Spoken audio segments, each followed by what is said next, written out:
Stranger Things is a series written, directed, and co-produced by the Duffer Brothers and was released as a Netflix original series airing on July 15th, 2016.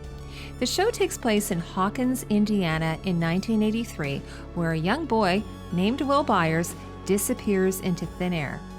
Netflix has since renewed the series for a second season of 9 episodes, which are set to be released on October 31st, 2017. Matt and Ross Duffer, known as the Duffer Brothers, are actually twin brothers who write and direct science fiction and horror shows for film and television. And they're best known for their 2015 horror drama feature, Hidden, and have also written episodes for the Fox series Wayward Pines. So critics and fans of the show have stated that they don't find that the show is as much a recreation of the 80s genre, but it's more of a bit of a memory of watching these types of 80s genre films. And I couldn't help but see the influences of science fiction favorites like Goonies and E.T. Extraterrestrial. But it's also a bit of a tribute to many of the 80s Stephen King adaptations like the movies Firestarter, Cat's Eye, Silver Bullet, Children of the Corn, Stand By Me, Cujo, and Creepshow. And as a side note, if Stephen King owned horror science fiction genre, then Drew Barrymore was its rising star. Stranger Things is clearly also a nod to John Hughes' style coming-of-age comedies or Brat Pack films like 16 Candles, Ferris Bueller's Day Off, Pretty in Pink, and The Breakfast Club. So in keeping with these genres, Stranger Things has set about creating a homage to the 80s stylings of the era. And I just caught the horror movie It Follows, and you have to see it, it's so great. And like Stranger Things, it has this vintage vibe to it, especially with the clothing. It Follows uses the same tropes of vintage teen slasher films like John Carpenter's Halloween. Costume designer Kimberly Adams created the look and set the tone for the first 4 episodes of Stranger Things. Adams has a large body of work and is known most recently for her work in *Halt and Catch Fire*, which is a series capturing the essence of the 80s computer boom.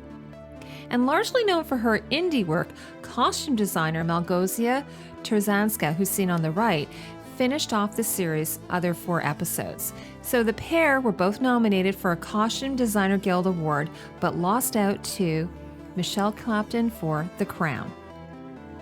Kimberly Adams has stated in an interview with Tyranny of Style, "For the Duffers, it was so important to make the characters real and not feel like caricatures in the 80s. I really scoured images to put together the mood boards to figure out how to distinguish each character's look. The research I culled ranged from film characters of the period to catalogs, magazines, family photo albums, and especially yearbooks from Midwestern states 1983. Adams says, "We built up a stock of period clothing to cover all the categories we had to dress, so high school, middle school, townfolk, agents, government workers, scientists. Everyone speaking or background was dressed in period clothing. The background talent was dressed with the same care as a speaking part. They are all actors playing a part, and we dress them according to character. They are all part of the sets that create the world being filmed." So unlike the other shows that I've done previously to this one, Stranger Things is actually considered a contemporary show, even though it's actually set in the 80s. And so what makes it different is that it would be considered more of a shop show. So how they would gather the costumes is either they would be purchased outright or they would be rented from a wardrobe house. And they would pull costumes for each character and assemble the actors' looks. And during the fittings, they would take a digital picture of each costume and then present that to the director for approval. So Kimberly Adams has created a unique look for all of the boys. So there's the 4 boys. And this grouping of boys might be considered nerdy. You know, they play Dungeons and Dragons, so they won't wear clothes that are necessarily designer. And they look like they might be shopped at places like department stores such as Kmart and Sears. And it's funny looking at these kids because I actually went to school with a couple of guys who dressed in this way, played Dungeons and Dragons, and would also play Star Wars with wooden swords. It was sort of funny, subbing in for their lightsabers. Costume designer Adams has also said, "The clothing helps to tell the story, and the right closet enables an actor to feel true to the character they are playing. Because this story took place over a weekish, I knew we would need to create closets for the kids that would need multiples for not only photo doubles and stunts, but growth of the kids over 5 months of shooting. So of course, with multiples, it was important to make all the clothing look like it was not brand new, so we aged things according to how long we felt they had it." And just to let you know, a closet is a wardrobe term to describe a character's collection of costumes for a given character. In differentiating between the 4 boys and what had to be a cohesive look, Kimberly Adams stated, "It's always a challenge with a group of characters that are often together to find the nuances to make them unique, yet keep them real. As I laid out the boards I created, I kept that in mind. You can see it if you look at those boards, how each of the boys had their own look, and I used that as my springboard to gather clothing to fit on each of them. 1980s clothing fit can be challenging." In Will Byers' mood board seen here, you can see that Adams used Henry Thomas's costume from E.T. as inspiration. Mike and Will's clothes show their class division. So Mike's clothes are all new, a series of ringer tees and rugby shirts because his family are upper middle class. Meanwhile, raised by a single mom, Will wears what look like hand-me-downs from his older brother Jonathan. So they have to be more of a 70s vibe with the long sleeve Henley plaid shirt and ski vest seen here. Adams confirms this, saying, "So Will's clothes being more hand-me-down clothes were aged more than Mike's, whose clothing could have been something mom got him new for the school year." Will's ski vest looks a bit like Marty McFly's vest from Back to the Future. Here is a vintage 1980s Woolrich goose down ski vest, similar to the one worn by Michael J. Fox in Back to the Future. But it's this vintage 1980s Ralph Lauren polo goose down vest that's more in keeping with Will's, I think. Here is Dustin Henderson's mood board. Kimberly Adams has incorporated a picture of Sean Astin from the movie Goonies. And as a side note, actor Sean Astin will be joining the Stranger Things cast in season 2. I think Dustin's fashions stand out amongst the group. He tends to wear towny-type clothes combined with a series of graphic tees, like this Reproduction Grass Valley Guest Ranch tee from Redbubble, and this red, white, and blue trucker hat from eBay. This hat's not exactly correct, as the back of the hat is actually mesh. Dustin wears this Kelly green hoodie, and that's a most definite 80s color with an Explorer graphic. Here is another reproduction tee, also from Redbubble. Dustin wears another graphic tee. This is another reproduction of the Drama Club t-shirt found on eBay. Here's another one of Dustin's t-shirts, a Castroville Artichoke Festival t-shirt, also a reproduction found on eBay. The original appears to be in a soft yellow color. I managed to find Dustin's denim and plaid jacket seen here. This snap front vintage denim jacket by Valley Co. has orange, yellow, and navy check flannel detailing. Here is Lucas Sinclair's mood board. Lucas is often seen wearing a variety of plaid shirts similar to this vintage Levi's 1980s red Western plaid shirt. He also wears raglan baseball jerseys, football-style jerseys, and ringer tees. Lucas wears this vintage Levi's red label jacket with light brown Sherpa lining and collar. Sherpa fleece is a popular outerwear garment lining made from polyester and cotton. Here's the same vintage Levi's button-down corduroy jacket, except without the Sherpa lining, and Lucas's engineer stripe, or ticking fabric as it's sometimes called, backpack. Unfortunately, I couldn't find a date for this backpack. Lucas also wears a hooded tan nylon jacket lined with brown Sherpa lining. And here is Mike Wheeler's mood board. Throughout season 1, we see Mike wearing a series of long-sleeve rugby shirts buttoned all the way to the neck. This was an unfashionable way of wearing the shirts, which normally would have been left unbuttoned with the collar slightly up. So it sort of shows Mike isn't about fashion. Rugby shirts were a type of sports shirt worn by players of a rugby league. It usually has short sleeves, though long sleeves are common as well. And a traditional design of rugby shirt consists of 5 or 6 horizontal stripes or hoops in alternating colors and a large V around the neck, short collar, and rubber buttons. Rugby shirts were traditionally made out of cotton, but later cotton poly blends were popular too. Here's a vintage 80s Levi's polo shirt with a rugby-style collar and a poly-cotton blend. Another look for Mike is the Ringer t-shirt, which was a popular fashion item from the 70s. Ringer t-shirts are usually made from a jersey shirt fabric in one color, with ribbing on the collar and the sleeve bands in a contrasting color. This particular Ringer tee pictured here on the right is from Etsy. And here's another shot of Mike and Dustin's jackets. While Dustin's jacket looks like cotton canvas, it looks a bit like this vintage 70s bomber jacket seen on the left, in brown corduroy with a hood with faux shearling lining. Mike's jacket looks a bit like this early 80s nylon jacket on the right. The sleeves are removable to convert to a vest. Here is Eleven's mood board and an artist rendering of her hospital gown. It appears that Eleven was originally intended to be bald. It also looks like Drew Barrymore's character Charlie in Firestarter, featuring a child possessing psychokinetic powers, was a bit of an inspiration for Eleven. I think that Eleven's work jacket looks similar to this vintage Barracuda-style Harrington jacket, except without the vents. So a Harrington jacket, just to let you know, is a lightweight, waist-length jacket made from cotton, polyester, wool, or suede, and designs often incorporate traditional Fraser tartan or checkerboard pattern lining. Mike borrows this smock girl's dress from his sister Nancy. Kimberly Adams says of the dress, "I tried various period girls' dresses from the 70s to find the right shape, and we built multiples so it would carry over to be aged as the episodes progressed.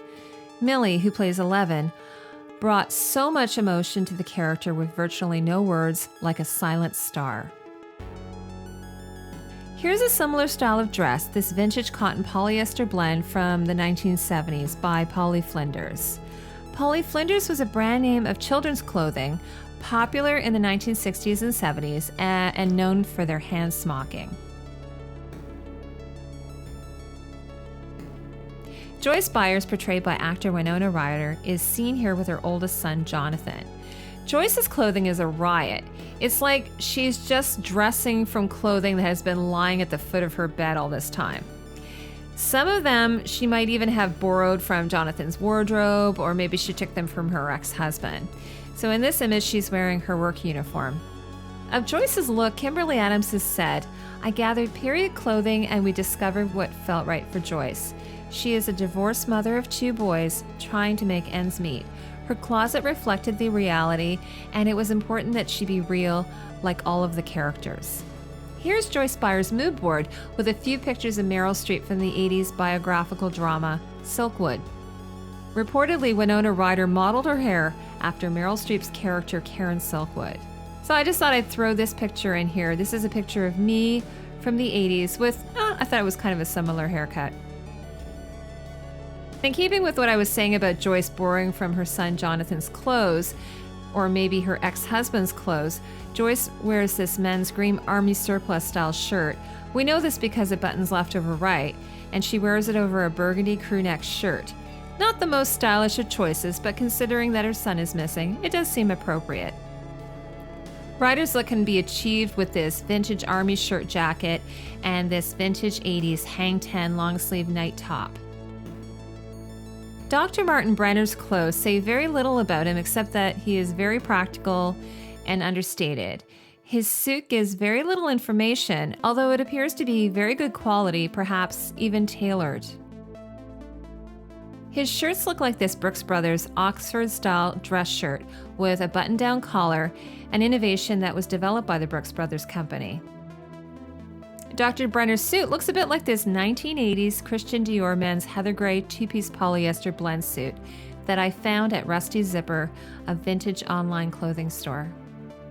The hazmat suits in these mood boards are not unlike the scientists featured in both E.T. Extraterrestrial and Firestarter. Here is Chief Jim Hopper's mood board with images of Roy Scheider, who portrayed Chief Martin Brody in both Jaws and its sequel. Here's Chief Jim Hopper and his staff, and like in Jaws, Hopper wears a khaki shirt and pants while his officers Powell and Callahan wear blues, and they all wear matching ranger hats. I discovered through social media that the stripes on the US flag patches of Hopper's uniform are out of sync. The patch on the top corner is actually the correct one. Callahan wears vintage horn-rimmed JFK-style glasses like these ones seen here. Here is Ted and Karen Wheeler's mood board. They're the parents of Nancy, and it's inspired by Craig T. Nelson and Jobeth Williams' portrayal of Diane and Steve Freelings in Poltergeist.